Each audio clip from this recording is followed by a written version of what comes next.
And these are my fast 5 scary good players to start in Week 9 that you might not have thought about. At number 5, Jonnu Smith. With Delanie Walker out last week, he played 73% of the offensive snaps and had nearly 20 fantasy points. And Walker has not practiced this week, so Jonnu could be in for another high target share. At number 4, Chris Connolly.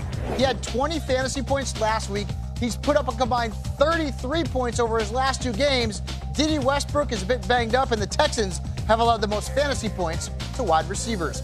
At number 3, Jameson Crowder. This one might be a shot in the dark, but he does lead the Jets in routes run out of the slot. The Dolphins have allowed almost 16 yards per catch and 7 touchdowns to slot receivers, and Sam Darnold throwing the ball nearly 30% of the time to his slot men. At number 2, Mark Walton. His first game without Kenyon Drake, he started for the Dolphins. He led the team in touches, in snaps, and he also saw 6 targets.